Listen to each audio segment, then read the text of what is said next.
Hello សួស្តីអ្នកគ្នាមកជួបគ្នាជាមួយ MKC ម្ដងទៀតជាមួយនឹងការសម្ដែងសាច់រឿងរឿងចាស់របស់យើងគឺរឿងគូជាណាខ្ជូអាយុ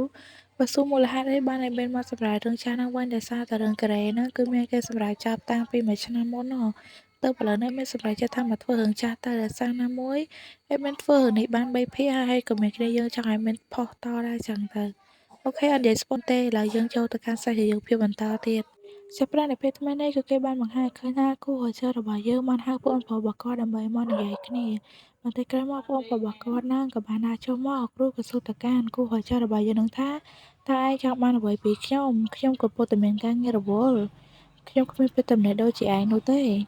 េពេលនោះកូនស្រីគូហោចើរបស់យើងក៏បាននិយាយចូលប្រធានបទរបស់គាត់ដែលចង់ដឹងដែលបានសួរទៅកាន់ប្អូនប្រុសរបស់គាត់នឹងថាតើក្នុងពេលថ្មីនេះឯងមានបានចូលទៅជិតកាស៊ីណូហើយទៅមានពាក់ព័ន្ធជាមួយនឹងក្មេងពាលនៅឯម្ដុំជុំវិញភ្នំចតានឹងដែរឬក៏អត់ពេលនោះប្អូនប្រុសរបស់គាត់ក៏បាននិយាយប្រកែកថាខ្ញុំមិនបានទៅនោះទេហើយក៏បាននិយាយទៀតថាតើខ្ញុំត្រូវនិយាយរាយការណ៍អ្វីដែលខ្ញុំកំពុងតែធ្វើនេះប្រាប់ឯងដែរឬក៏មួយក៏អត់គូអាចារ្យរបស់យើងក៏បាននិយាយទៀតថាខ្ញុំមិនខ្វល់ទេថាឯងឥឡូវហ្នឹងកំពុងតែធ្វើអ្វីនោះប៉ុន្តែបើសិនជារឿងនោះវាមានជាប់ទាក់ទងជាមួយនឹងទ្រព្យសម្បត្តិហើយទាក់ទងជាមួយនឹងសេដ្ឋានុភាពរបស់ក្រុមគ្រួសារខ្ញុំនឹងចាត់ការឯងជាក់ជាមិនខានហើយគូហូជើក៏បាននិយាយបន្តទៀតណាដោយសួរទៅកាន់ប្អូនប្រុសរបស់គាត់នឹងថាតើក្នុងពេលថ្មីនេះឯងបានចាប់អ្នកណាមកទីនេះមែនទេតើឯងភ្លេចហើយថាកាលពី3ឆ្នាំមុននោះវាមានរឿងអីកើតឡើងខ្លះនោះពេលនោះអ្នកប្រុសទី2ក៏បានឆ្លើយតបទាំងកំហឹងតែម្ដងដោយឆ្លើយមកកាន់គូហូជើរបស់យើងបាននិយាយថាតើឯងមិនហ៊ាននិយាយរឿងកាលពី3ឆ្នាំមុនហ្នឹងទេហើយឥឡូវនេះឯងក៏មកជ្រៀតជ្រែកជាមួយនឹងជីវិតផ្ទាល់ខ្លួនរបស់ខ្ញុំទៀតឯសោះនិយាយចប់ហើយគាត់ក៏បានដើរចេញទៅទាំងខឹងមួម៉ៅជាមួយនឹងបងប្រុសរបស់គាត់ដែលមកជ្រៀតជ្រែកជីវិតផ្ទាល់ខ្លួនរបស់គាត់អីចឹងទៅឥឡូវយើងកាត់ស៊ីនពីអ្នកនឹងដំណើរយើងចូលមកកាន់ស៊ីនថ្មីពេលនេះក៏យើងបានឃើញថាវិនហើយរបស់យើងបានចូលមកជួយជីណាណាជីណានៅពេលដែលឃើញថាវិនហើយរបស់យើងចូលមកជួយគ្នាក៏រៀងភ័យស្លន់ស្លោដែរក៏បានសួរថាតើលោកគឺជានរណាគេពេលនោះកូនប្រុសក៏បានឆ្លើយតបដោយបាននិយាយថាខ្ញុំមានឈ្មោះថាវិនហើយខ្ញុំគ្រាន់តែមកជួយឯងទេឯងកុំភ័យអីមើលជីណាក៏និយាយបន្តទៀតទៅជួយខ្ញុំហេតុអីបានជាលោកចង់ជួយខ្ញុំទៅវិញពេលនោះកូនប្រុសក៏បាននិយាយថាកុំតន់អាសួរខ្ញុំច្រើននៅពេលនេះអីឥឡូវហ្នឹងយើងបញ្ញាប់ចេញទៅសិនទៅរួចហើយវិនហើយគាត់ក៏បានចាប់ដៃទាញដៃរបស់ជីណាហ្នឹងដើម្បីចង់នាំចេញទៅប៉ុន្តែមិនទាន់ដើរចេញទៅបានផុតមាត់ទ្វារផងក៏ស្រាប់តែនៅផុតទី2ហ្នឹងគឺគាត់ត្រឡប់មកក្នុងបន្ទប់របស់គាត់វិញណារួចគាត់ក៏ដើរមកសួរទៅកាន់វិនហើយបើយើងនឹងថាបងប្អូនជីដូនមួយតែឯងកំពុងតែធ្វើអីហ្នឹងវិនហើយក៏បានឆ្លើយតបទាំងភ័យដែលបាននិយាយថាអូខ្ញុំគ្រាន់តែចង់ឲ្យគាត់បានញ៉ាំអីតែប៉ុណ្ណោះពេលនោះនៅប្រុសទី2ក៏បានសួរបន្តទៀតប៉ុន្តែខ្ញុំគិតថាគេដូចជាអត់បានឃ្លានទេ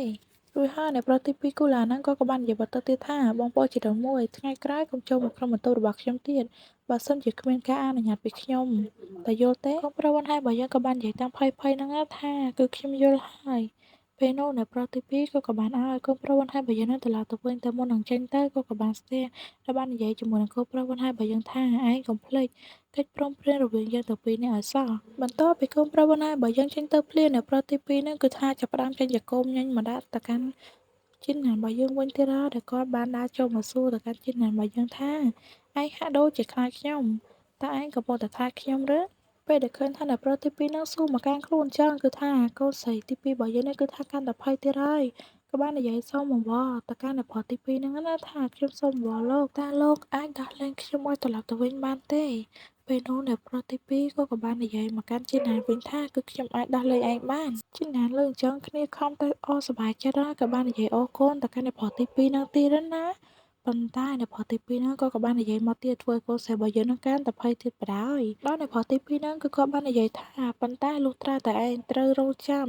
ដល់ពេលដែលយើងលេងជាមួយនឹងឯងធុញទ្រាន់សិនលុះអញ្ចឹងកូនស្រីរបស់យើងនោះគឺថាគ្នាភ័យរត់តែខ្លាំងទៀតបណ្ដោយនិយាយចោលតែប៉ុណ្ណឹងអ្នកប្រុសទី2ហ្នឹងក៏បានរុញច្រានជាណាំរបស់យើងឲ្យដួលទៅលើពុកហើយក៏បានតាមទ្របទៅលើណាអ្នកគ្នាហើយមើលទៅអ្នកប្រុសទី2នេះគឺក៏បានចាប់បង្ខំទៅលើជីណានរបស់យើងតែដែលជីណានហ្នឹងគឺគ្នាខំព្យាយាមរើបម្រាស់ខ្លាំងមែនតើហើយពេលនោះអ្នកប្រុសទី2ហ្នឹងក៏បាននិយាយទៀតថាឯងមើលទៅគឺស្អាតដូចជាមនុស្សស្រីអញ្ចឹងហើយក្លិនខ្លួនរបស់ឯងមានក្លិនក្រអូបទៀតផងមិនត្រឹមតែនិយាយប៉ុណ្ណឹងទេអ្នកប្រុសទី2ហ្នឹងក៏ឈ្លឹកគំរាមទៅកាន់ជីណានរបស់យើងថាឯងក៏ពិតចង់រត់គេចពីយើងជាលើកទី2ឯសោះទោះជាយ៉ាងណាក៏ដោយក៏ឯងមិនអាចរត់គេចពីយើងបានដែរនិយាយហើយក៏ងើបចេញមកហើយក៏បាននិយាយទៀតថាឯងត្រូវតែរងចាំខ្ញុំនឹងត្រឡប់មករកឯងវិញកូនស្រីបន្ទាប់ពីគេចាក់ចេញទៅក៏រៀងភ័យមិនស្ទើរដែរអ្នកទាំងអស់គ្នាមើលទៅទឹកមុខទៅគឺភ័យឡើងចង់លុះព្រលឹងហើយ សិស្សឬបន្តក៏បានកាត់មកនៅក្នុងឈុតនៅពេលដែលកូនប្រុសបន្ថែមរបស់យើងរៀបនឹងដាក់ថ្នាំនៅក្នុងកែវស្រារបស់អ្នកប្រុសតករបស់យើងនឹងឯងប៉ុន្តែមើលទៅគាត់ដូចជាស្ទាក់ស្ទើរណាហើយពេលនោះអ្នកប្រុសទី2ហ្នឹងក៏បានឈប់មកពីចម្ងាយគាត់ក៏បានដើរចូលមកសួរទៅកាន់បន្ថែមរបស់យើងហ្នឹងណាបងប្អូនជីដូនមួយមើលទៅឯងហាក់ដូចជាស្ទាក់ស្ទើរនៅក្នុងការដាក់ថ្នាំនេះណាដោយឃើញថាកូនប្រុសបន្ថែមរបស់យើងដូចជាស្ទាក់ស្ទើរក្នុងការដាក់ថ្នាំអញ្ចឹងគាត់ក៏បាននិយាយបញ្ចុះបញ្ចូលទៅកាន់បន្ថែមរបស់យើងទៀតថា ប៉ុន្តែឯងគួរតែនឹកឃើញដល់ពេលដែលគូប្រជែងគេបានធ្វើចំពោះឯងខ្លះផងទៅវាគ្រាន់តែជារឿងដែលឯងត្រូវបានសងសឹកទៅកាន់គេគឺវាតិចតួចខ្លាំងណាស់បើប្រៀបធៀបទៅនោះវាគ្មានអីធ្ងន់ធ្ងរទេសម្រាប់គេនោះបន្ទាប់ពីនិយាយហើយនៅផុសទី2នោះក៏បានចាក់ថ្នាំនោះចូលទៅក្នុងកែវស្រានឹងទាំងអស់ស្ទើរតែអស់តែម្ដងណាពេលដែលឃើញចោលគឺថាកូនប្រុសបន្ថែមគ្នាក៏រៀនស្ទាក់ស្ទើរជាមួយនឹងទង្វើដែលខ្លួនបានធ្វើដែរដូចជាមានអារម្មណ៍ថាខុសខ្លាំងណាស់ចឹងទៅប៉ុន្តែក៏នៅតែសួរបន្តទៅកាន់អ្នកប្រុសទី2នោះថាអញ្ចឹងទៅពេលណាដែលឯងជួយឲ្យខ្ញុំរកការពិតនោះឃើញអ្នកប្រុសទី2ក៏បាននិយាយតាមញញឹមនឹងថាឯងកុំបារម្ភអីខ្ញុំសន្យាជាមួយនឹងឯងខ្ញុំនឹងជួយ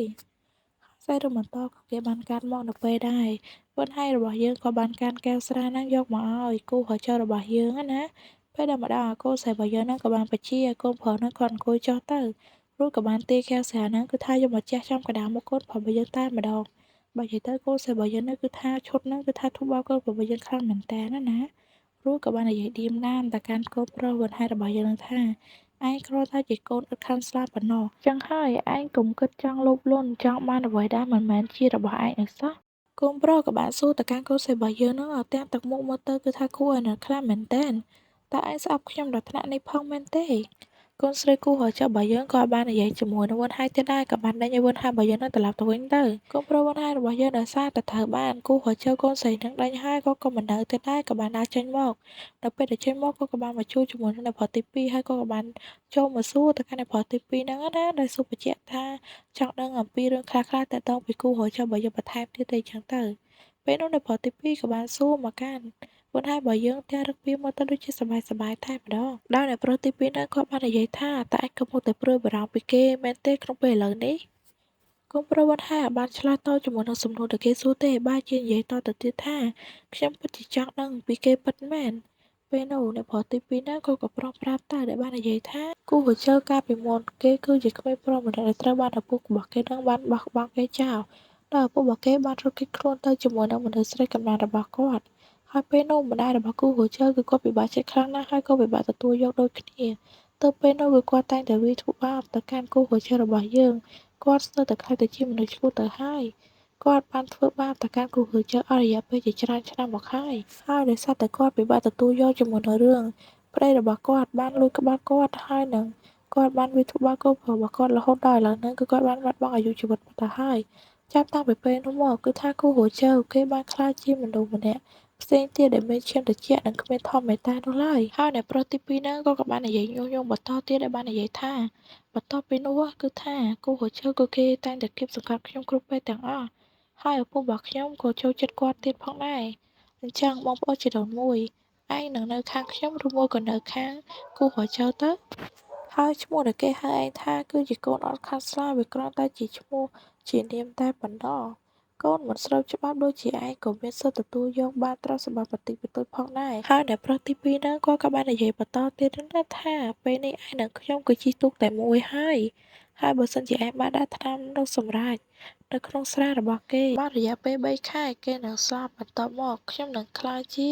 ប្រមុខនៅក្នុងគ្រួសារត្រកូលគោនេះហើយពេលនោះខ្ញុំអាចនឹងទទួលបានទ្រព្យសម្បត្តិនិងគេមរតកហើយខ្ញុំអាចនឹងចាយវាឲ្យទៅកាន់ឯង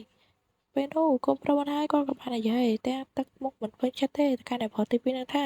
ខ្ញុំគ្រាន់តែចង់សងសឹកតែខ្ញុំមិនចង់ធ្វើបាបគាត់នោះឡើយហើយកូនប្រុសបានហើយរបស់យើងក៏បាននិយាយតាមមិនយល់ណាដោយនិយាយទៅកាន់អ្នកប្រុសទី2នឹងថាក្រែងលោកគឺជាគ្រួសារតែមួយជាមួយនឹងគេហេតុអីបានជាលោកព្យាយាមធ្វើបាបគេទៅវិញអ្នកប្រុសទី2នឹងក៏បាននិយាយតាមមិនខ្វល់ថាក្នុងគ្រួសារមានតែការប្រឆាំងគ្នាដែលមិនខ្វល់ឬក៏ចាប់អារម្មណ៍ថាអ្នកណាគឺជាសាច់ញាតិនឹងគ្នានោះទេបើសិនជាគូហូជើគេបានដឹងថាឯងបានបំផ្លាញផលប្រយោជន៍របស់គេនោះគេប្រហែលជាគ្មានមេត្តាហើយក៏មិនលើកលែងឲ្យឯង ដែលមើលទៅនោះកូនប្រុសបានថាបើយើងលើកយើងក៏ប្រញាប់និយាយដកខ្លួននៅលឿនដែលបាននិយាយថាខ្ញុំមិនចង់ចូលរួមក្នុងជម្លោះរវាងបងប្អូនអ្នកទាំងពីរទេខ្ញុំគ្រាន់តែចង់ស្វែងរកការពិតអំពីមូលហេតុនៃការស្លាប់របស់ឪពុកម្ដាយរបស់ខ្ញុំតែប៉ុណ្ណោះអ្នកប្រុសទីពីរនៅពេលដែលដឹងថាកូនប្រុសបានថាបើយើងអត់ខ្វល់ជាមួយនឹងការសហការសងសឹកជាមួយនឹងគាត់ចឹងគាត់ក៏បាននិយាយធ្វើឲ្យកូនប្រុសរបស់យើងហ្នឹងគឺរៀងភ័យខ្លួនបន្តិចដែលបាននិយាយថាបើសិនជាគូហួចចូល